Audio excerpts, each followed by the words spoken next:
मेरा अपनी जन्मभूमि भारत माता और भारत के वीरों को शत शत नमन।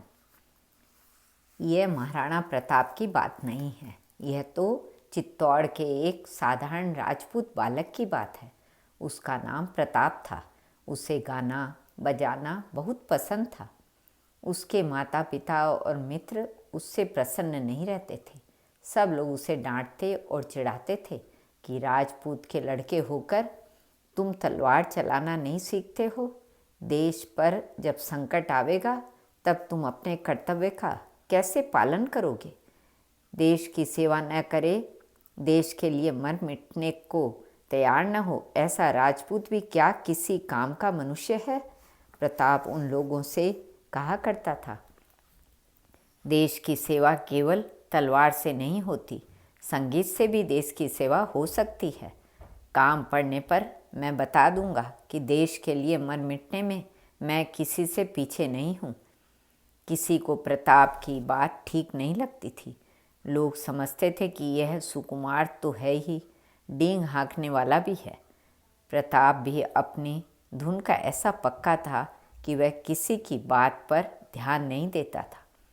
दिल्ली में उन दिनों मुग़ल बादशाह थे।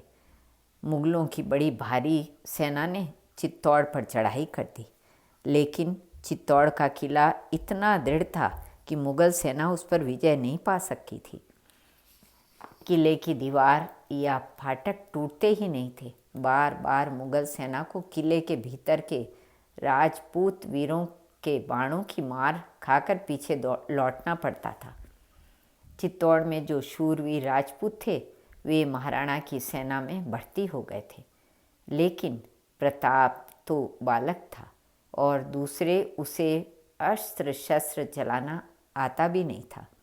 वह सेना में नहीं भर्ती हुआ, पर उसने दूसरा काम चुन लिया। वह राजपूतों की सेना में घूम घूम कर वीरता के गीत गाता और उन्हें उत्साह दिलाता था। वह चित्तौड़ में और उसके आसपास की बस्तियों में भी अकेला ही चला जाता था।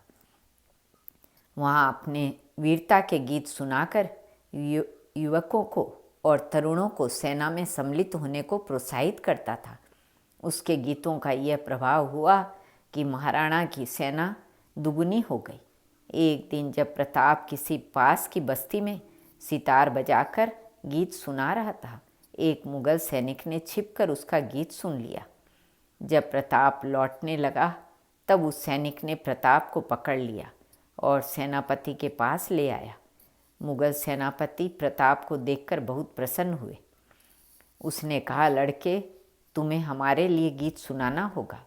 प्रताप ने कहा, मेरा काम ही गीत सुनाना है, आप कहें मैं गाने को तैयार हूँ। मुग़ल सेनापति ने रात को सेना सजाई। चित्तौड़ के किले के पास वह सेना के साथ आया। किले के दरवाजे पर प्रताप को खड़ा करके उसने कहा, अब तुम अपने गीत गाओ। मुग़ल सेनापति ने सोचा था कि प्रताप के गीत सुनकर किले के भीतर के लोग समझेंगे कि उनकी सहायता के लिए कोई दूसरी राजपूत सेना आई है। इस धोखे में वे किले का फाटक खोल देंगे।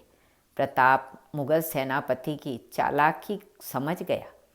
उसने ऐसा गीत गाना प्रारंभ किया कि उसे सुनकर किले के राजपूत सावधान हो गए।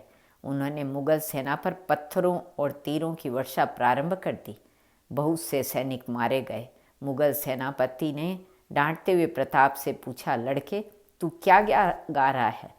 प्रताप ने बड़ी निर्भयता से कहा, मैं गीत में अपने वीरों से कह रहा हूँ कि शत्रु द्वार पर खड़ा है, सो मत, धोखे में मत आओ, किला मत खोलो, पत्थर मारो, पत्थर शत्रुओं का कचूमर निकाल दो। मुग़ल सेनापति प्रताप का सिर एक झटके में काट दिया, किंतु राजपूत सावधान हो गए थे। मुग़ल सेना को निराश होकर लौट जाना पड़ा। दूसरे दिन राजपूतों को प्रताप की लाश मिली। देश पर प्राण देने वाले उस वीर बालक की देह को स्वयं महाराणा ने अपने हाथों चिता पर रखा।